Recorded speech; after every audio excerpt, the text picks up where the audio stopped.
not met before, I'm Pat Kemp, and I'm a private therapist here in town. And I've done a lot of work in attachment, and which is an area that's become really fascinating to me, that piece. And so tonight I'm going to talk to you about an assessment that Cheryl and I were trained in, and sort of that process, and how it works and how it's best used, and kind of maybe what we hope from folks using this assessment process. And you know, unfortunately, there aren't very many of us in Helena that are trained in it, so that makes it a little bit tougher. So I wanted to have everybody introduce themselves, because not only do you not know some of them, but some of them don't know each other, because we get a different mix of people every time we get together. John? John Whitehead. Hi, John. Hi. Julie Ward. Hi, Julie. Donna Sue.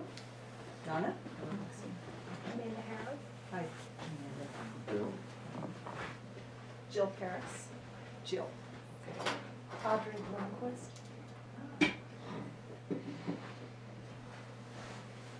And Gina Kickbush. Yes.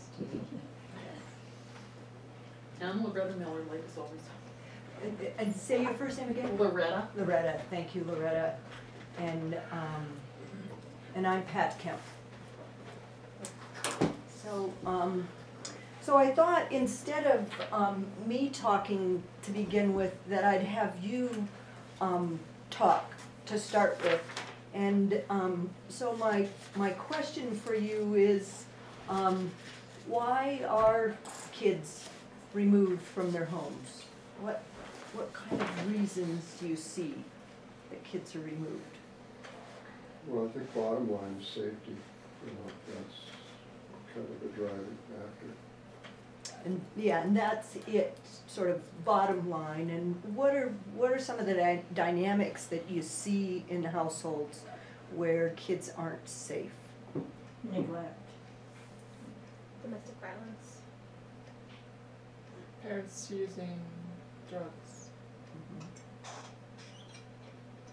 Not a non-parent violence. Often a new father figure in the house with a mother. And so, not necessarily violence, but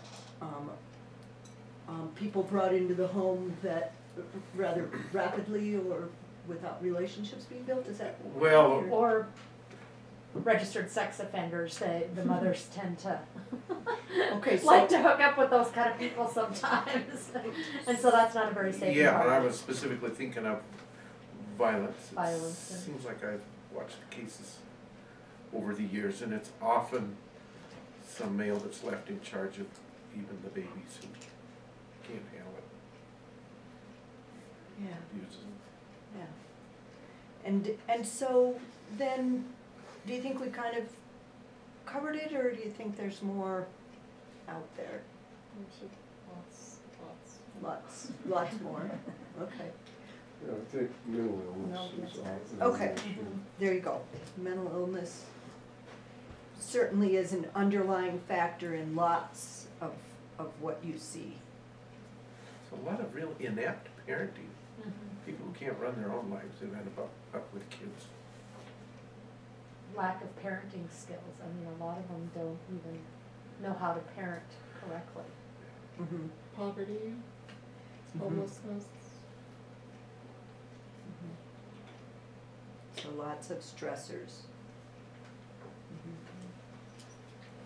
Well, and then, what do you see as interventions? What does the department recommend, or possibly you recommend?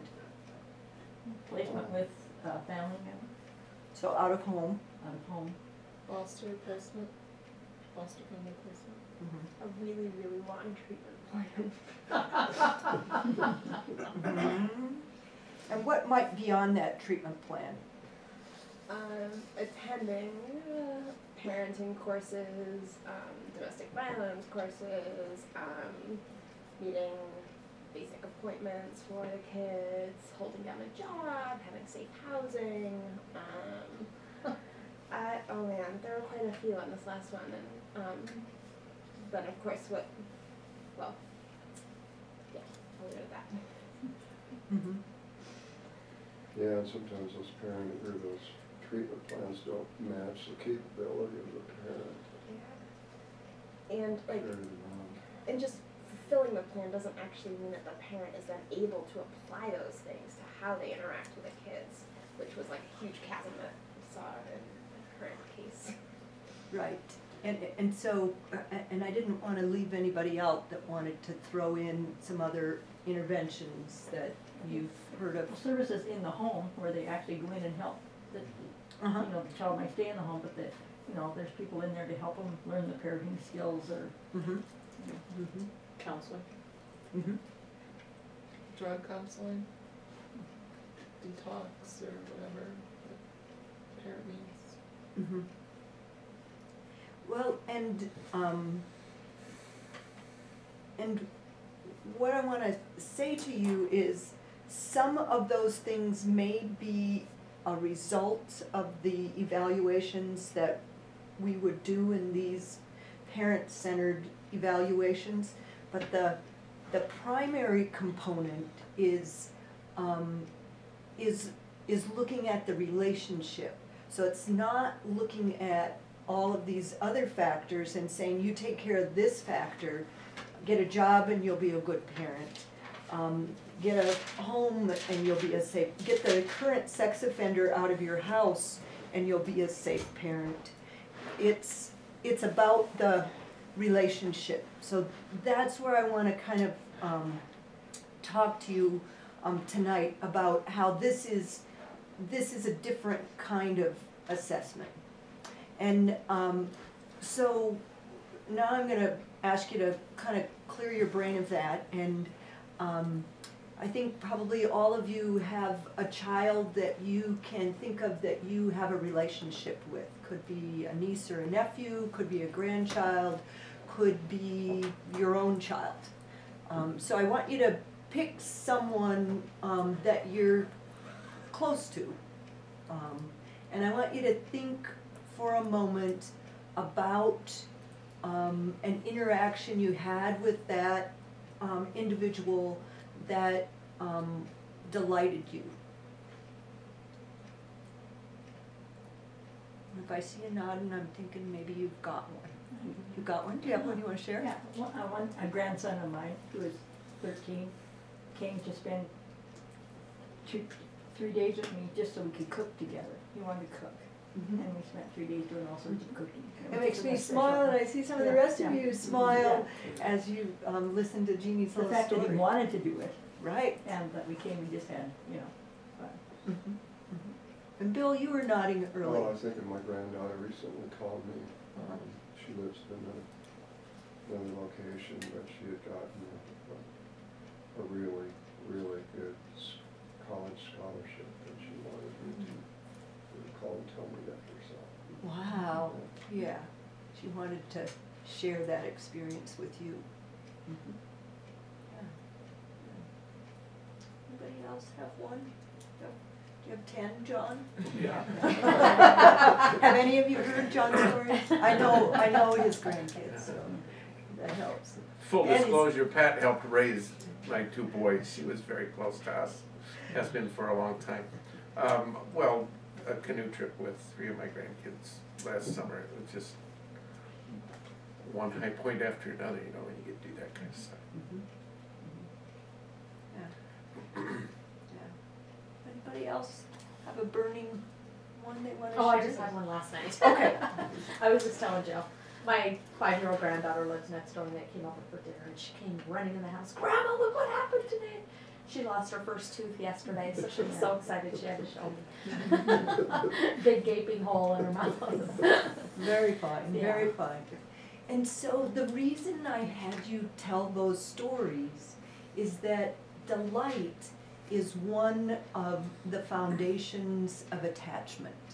And it's when we have delight in a child that we can see beyond their other behaviors. They're screaming at 2 in the morning, and they're, throwing up on the rug, and they're bringing 15 of their best friends home to eat you out of house and home. So it's that's the beginning of attachment. And so what we did was a training in a process that took 2 years for us, between doing an intense couple of, I think 3 or 4 day sessions, and then we followed it up with a year of consultation where we would bring in videotapes and show the group and be critiqued on how we did with the process. So we needed to become reliable in the process, and then also in the writing up of our results. And so it was a pretty rigorous process that we looked at. And so from that, we came up with sort of Montana's, well, and Helena does it a little bit differently than Missoula, and a little bit differently than Billings, and those are kind of the pockets of where the trained folks doing this assessment are. And there's some people down the Bitterroot, and I think it may be broader at this point in time. But Dr. Julie LaRue came up from, it was right after Katrina, came up from New Orleans, from Tulane University, and actually her home, I think, she couldn't get to it. I don't think it was damaged, but so there was all of that going on when we did our training, and presented to us. And they, in New Orleans at their clinic, they are able to do a lot more than we can. So they have prevention, they have lots of follow-up. Their services are much more wraparound.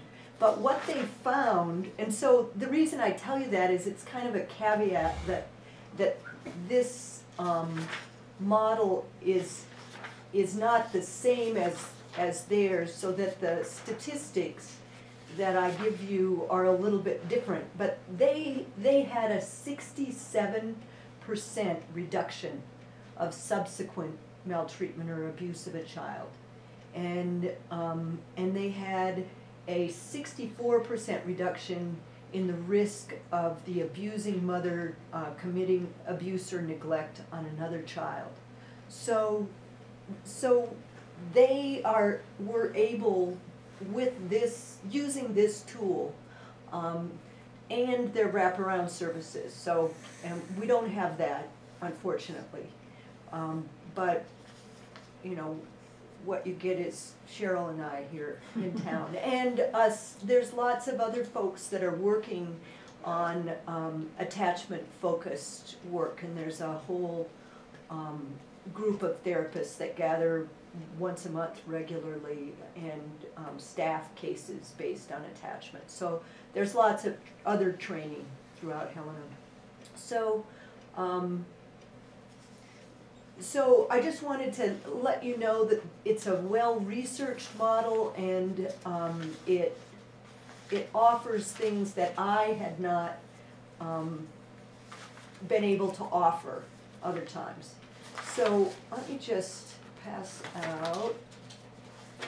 These are some kind of highfalutin objectives. I'm not sure we'll get to all of that tonight, but you'll see what it is that I'm aiming for. So I want to introduce this assessment model, and I want you to understand a little bit about the assessment and how it's done with a caregiver, and that it works with 2 areas: what a parent thinks about their child, so that exercise of delight that I had you do, that's not exactly off the assessment, but it's similar to many things that are done with the assessment, as well as interaction between the parent and child. And then the result of all this is that we create a report or a write-up of our assessment that gives you specific goals that are going to be different than the kinds of goals that you are probably typically looking at. And that they are measurable. And we'll also talk to you about what about this parent-child relationship may be a predictor for the parent not being successful. So the model is split up into what's called the working model of the child interview. And it's about an hour-long process, and it's looking for what does the parent think about this child? What does this parent think about their relationship? And it's done through the parent telling stories similar to what you did tonight.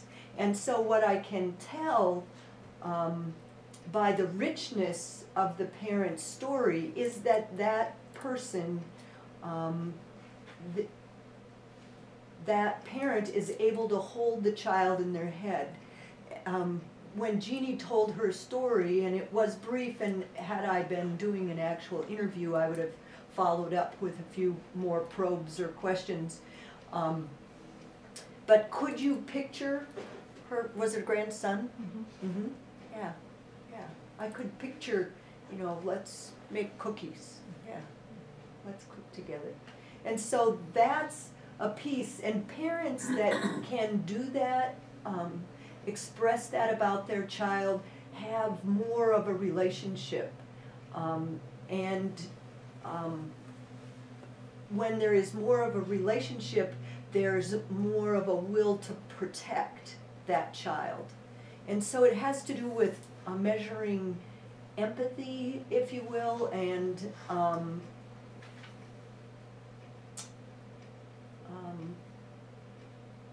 I guess I'll hold that thought, because I'm going to come back to more of the things that we'll be measuring. So that's one portion of the assessment, is that interview. And the second part is what's called the Kroll. And the Kroll is just named after the person that created it. And the Kroll is a play session between the parent and the child.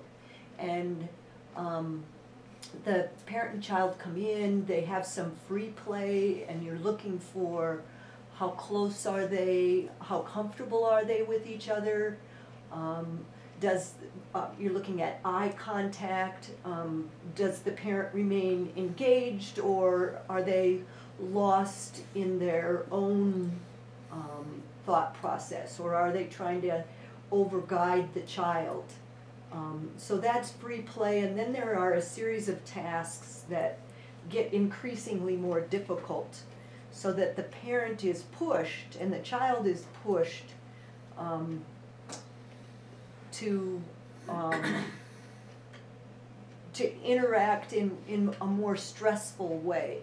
And so we know the age of the child, so we figure out tasks that are easy for that child, and then tasks that are would be more difficult developmentally. And so the parent then we either call them on a telephone and tell them what the next thing is, or they have a series of cards that tell them the next activity.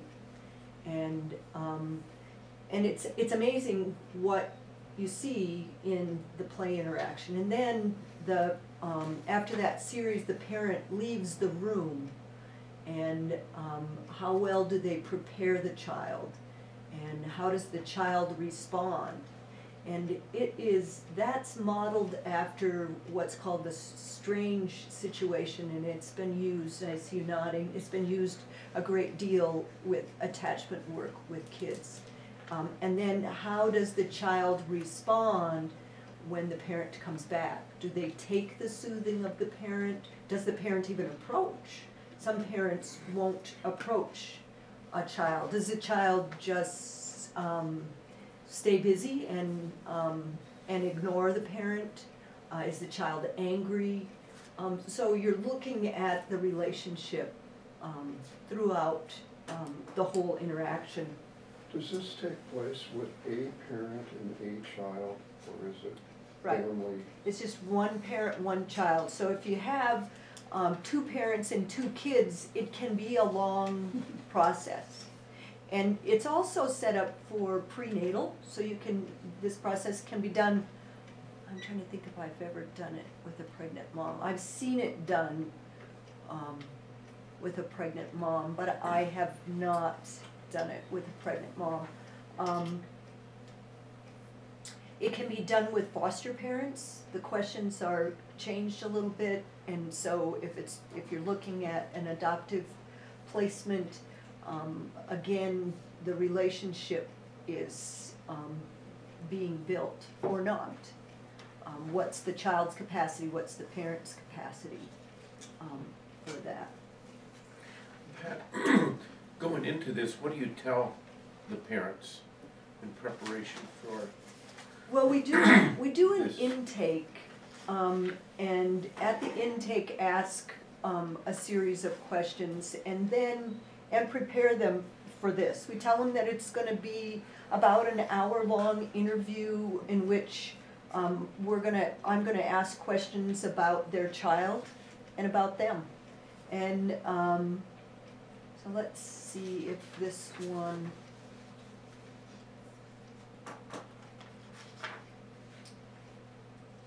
Here's how the intro of this one starts. We're interested in how parents think and feel about their young children. This interview is a way for us to ask you about Mary and your relationship with her. This interview will take us about an hour to complete.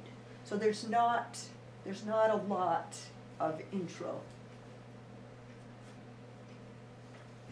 Is there more to your question that you're wondering about, or? No, it's just a curious enough process. I was wondering from the parent standpoint how they did with that. You know, if there was some specific preparation, or you just take it kind of cold, and it sounds like It's pretty you cold. just want to see what. Right. They know why they're coming to you, right? Yeah, They know why they're coming. Is this Right. court ordered or is this volunteer or what? It's, Cheryl has done a few on a voluntary basis for clients. We sometimes do different kinds of and pieces of assessment when families are struggling. But primarily these are cases from the department that we've done this with, and that's primarily who has referred us. I used it in a court custody case, trying to help see where parents were at. Is this type of assessment, let's say in a foster parent situation where they were looking to adopt, is this assessment a requirement prior to a petition for adoption, or you don't know? There's no requirement of this process at all. You have to do an adoption study, Okay. but this is not necessarily a part of an adoption study. And where I didn't start is what has happened is that, and I think this is true across the state and maybe across the nation where this is used, is oftentimes departments bring us in at the nth hour and they're ready to terminate and they want the stamp and they want us to put the stamp on.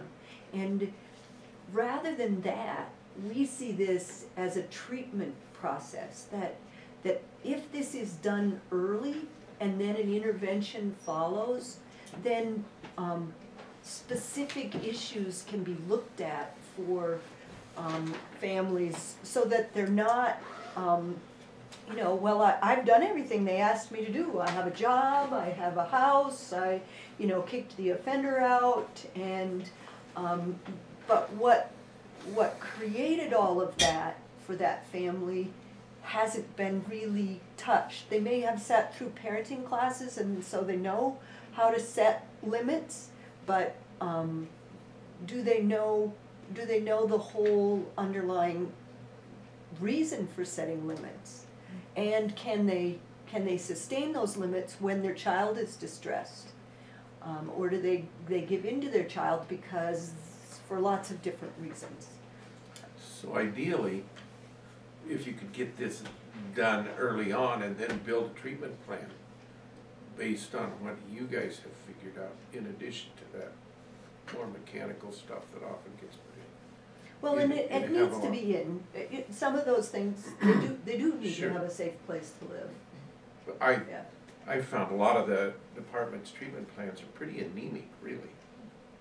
They do the treatment plans, you're still left wondering, Yeah, how do they really interact with their child? yeah, are these people ready to parent this kid or? Yeah, Well, and I think sometimes we want all of the other pieces to be in place, and in order to see, does this parent really want this child? But what I have found is that in this process, parents are motivated. They can understand that their child is not just a bad kid or doing this to make them look bad, that it's about their relationship. And lots of the parents that you work with are significantly wounded, and so for lots of different reasons can't read their child. And whether it's their own mental health issues or chemical dependency issues or their own experiences having been parented, they don't have the skills. I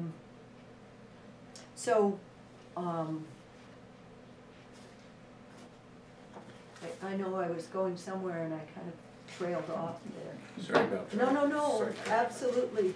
I have a What question. I wanna do, sure. What age is this appropriate for? And thanks for asking that, because that was exactly where I was gonna go. This is set up for kids under 60 months and under, so you're 5-year-olds and under. And that's the population that it's been tested on. However, so it loses some of its reliability, but we have used it with other families, and then Cheryl and I, the play portion is really only set up, we have specific toys that are, like the stacking blocks and the nesting blocks, and that are, they have given us the average age at which kids master that task. And so that whole toy section and play section goes away after age 5. But then there are other measures that Cheryl and I have used, and we can't call it this specific assessment after that age, but we have done that. It's called an MIM, and it's another method of assessing relationships, And that's for older kids. and that's for older kids. So who would order something like this then? Well, the department has the money, and so they have to say they want it. And we, the department has had so many changes, and we had some people that believed in this process and would ask for it. And many of those people are now gone, and so there isn't that kind of focus. And so I don't know when the last time it is that Cheryl was asked. I was sort of asked last summer, and then I don't know what happened to the family, but they didn't follow up on it. So it's been that long since either one of us has been asked. And it is a long process, because you have to get, we do interviews, phone interviews with other folks, trying to get at some of the issues, so that we know what to kind of look for, or you know, if the foster family says, you know, this, the kids, don't seem to have any sexual boundaries, you know, that may be something that we would be looking for in our, interview and in our play. So we do those, other interviews and, you know, do a file review as much as the department wants us to look at, and then, pull it all together. This is something that we can certainly put on the table at the family group meetings. And, you know, that's where most of the treatment plans are initially developed. So if you see these kinds of issues and the age fits, throw it out there. It seems to me like just about every family would benefit from something like this, and if that were the case, you and Cheryl would be overwhelmed. Right, and so, you know, presenting this to you, you know, I do it a little bit cautiously, because one assessment, because we both have pretty full practices, we have to, you know, clear some space in order to be able to do it, and we try to do it as quickly as we can, but getting it done, and then after we do that hour interview, we have to view the tape, and go through and pick out the themes, and then, so there's a tape of both the interview and the parent-child play session. And 2 sessions together run about an hour, or they're about an hour each? The interview can go, depending on how talkative a parent is, and some parents will go on, or they can't quite give you what you're looking for, and so you do a lot of probes, and there's only a certain number you're supposed to do in a certain way that you do them, but so it could take an hour and a half. So usually there's an hour intake, and then there's this interview with just the parent that's about an hour and a half. I always book an hour and a half, and sometimes some parents, especially if parents are dealing with a lot of grief or depression, and they can get overwhelmed in the interview because it's asking them questions like, you know, tell me about labor and delivery, you know, tell me about who your child looks the most like, and why do you think that? And then you ask about the other parent. What characteristics do they have like the other parent that they may not look like? And so there's lots of things that can trigger people, and so sometimes it's 2 sessions. And then the play takes about a half an hour. It takes longer to set up actually than it does to often do. So. And I usually allow 45 minutes for that. And it's the choreography of it too. Sometimes you can get a parent in, and then you can't get them in to do your follow-up, and so you've got a break, or then you can't get the parent and the child in, and the parent and the child need to have had at least 4 visits prior to doing the play session, so that you're not seeing, 4 recent visits, so you're not seeing you know, stranger danger with their own parent, or the lack of familiarity there. So we ask for that also. And that can sometimes stall the process if visitation has been interrupted for some reason. So you're talking about a couple of months to start to finish? Yeah, we try to do them in 4 weeks, and that's my goal.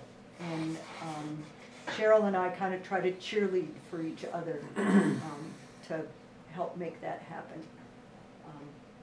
But it is a slow process, and I know neuropsychs are a slow process too, and give you much different kind of information.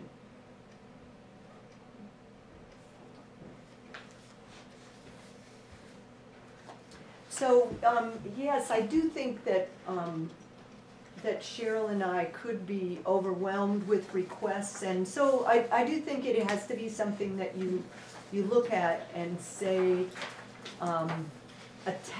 attachment is a major factor in this relationship.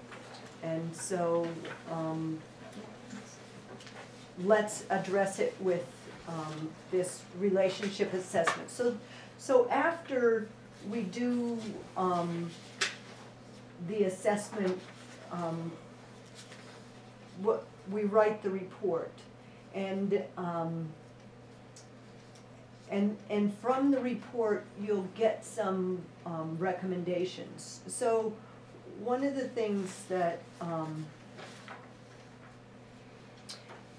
that we look for in a parent's interview is, is it rich? Is it, does it give you a picture of the child? Can you actually almost see what it would be like to have this interaction?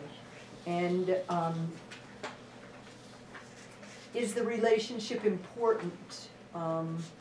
Is there empathy for the child's experience? So tell me a time about when your child was sick and what was that like? And so that's one of the things. And emotionally it's well balanced. So that's one picture. Another picture is disengaged. Tell me about your child's development. I can't tell you very much. I work all the time. I know she's ornery. So that's what some parents would say. What were you feeling during the pregnancy? Kids, just more kids. And so then there's even another level which is distorted, in which the parent attributes behaviors to a child that are not, they're not capable of. He watched me come in the room, he's an infant, and he knew right away that I was gonna get him, a sucker, or that I was feeling sad about my day. So they'll attribute behaviors to kids that they're not capable of, or will see their child as evil, or have harmed them in some way. So those are sort of the different levels that we look at. And then, so some of the recommendations, here are some typical recommendations: that that the parent engage in individual therapy to address unresolved issues and defenses as they interfere with her ability to control her own emotions, to trust and use information from professionals. So here you have a parent that doesn't trust the professionals, isn't using them, is avoiding them, not telling the truth, issues like that. And decrease the defenses of minimizing, denial, and withdrawal. And so a therapist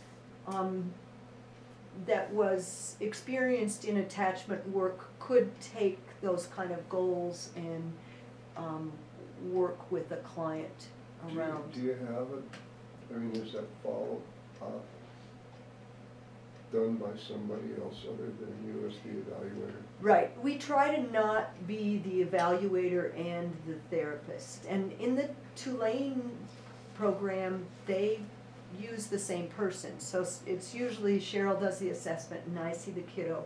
Or we could work with, there are quite a few folks in town that do attachment-related therapy, and we could work with that person to help them understand the report and how to implement it. This is really an attachment evaluation rather than whether the parent has the skills to be a parent. Or are they so related that they're the same thing?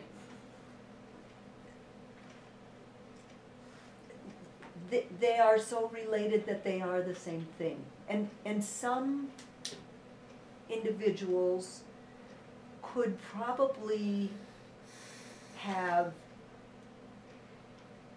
a relationship and not,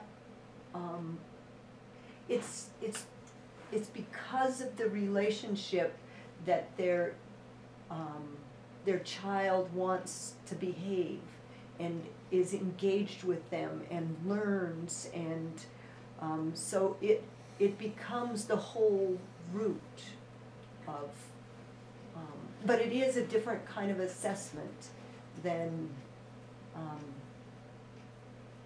other folks might It do. doesn't You know, sound- do they have the cognitive ability?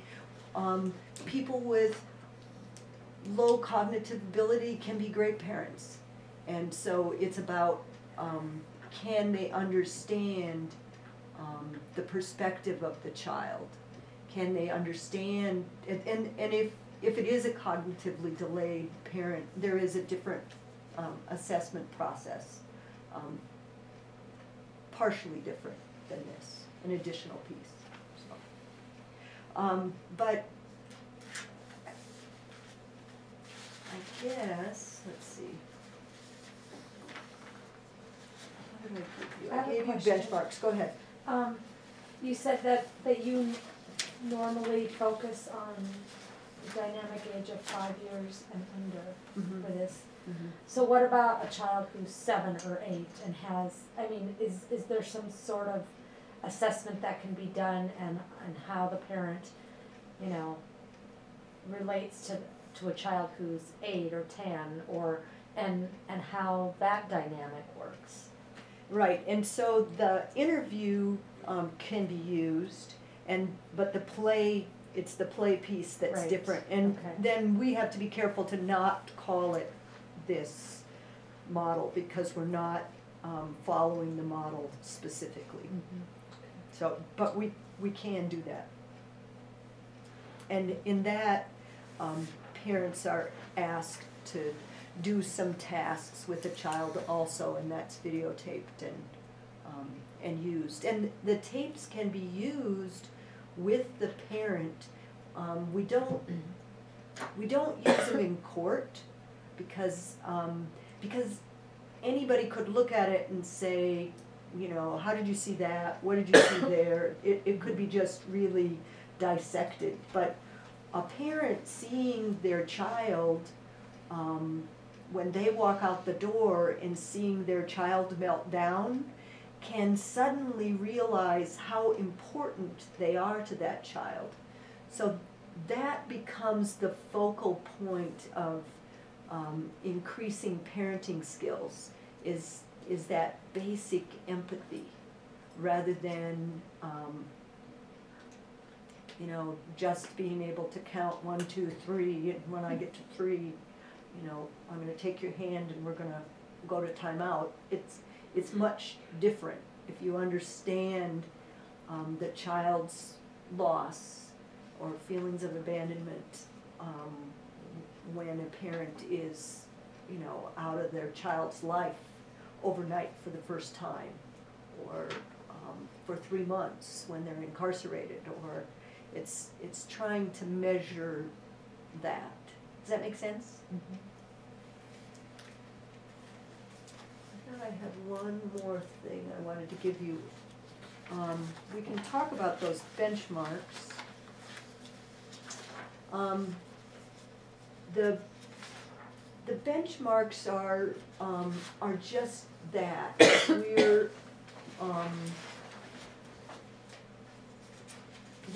that number one, parents accept the responsibility for the abuse. And this is a stumbling block that I get into with lawyers, because lawyers tell their clients don't take responsibility, and it interrupts the process of therapy completely, because parents get stuck, and you know, well, you know, it's somebody else's fault. It's, you know, the department took my kids, they were just fine with me. You know, I had a snowsuit on them, they were fine when we went out. And so this is a piece I think you all could be very helpful in, helping parents to acknowledge that whatever their piece was. They let the perpetrator into their home. That's a piece of the responsibility. Parents need to acknowledge psychiatric difficulties. So if there's mental illness that's interfering with their ability to parent, certainly they need to be able to acknowledge that. They need to acknowledge substance use and or relationship difficulties. And that's huge for parents. But you can see if they don't hit that one, where are you at? You know, the perpetrator is gone today and back tomorrow. So, looking at these benchmarks, you do your assessment, and then the assessment allows you to say, there's no way in hell this person's ever gonna accept responsibility. No, for that. where we go is we say, this is where they need to work, and this is what it'll look like when they do it. So I'll give you an example.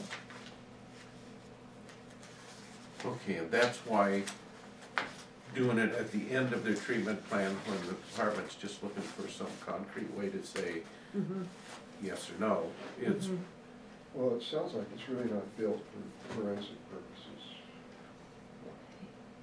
Right, it's not for forensic purposes. It is for building a parent-child. It's evaluating that relationship and then giving you something concrete to build on. This parent does role reversal.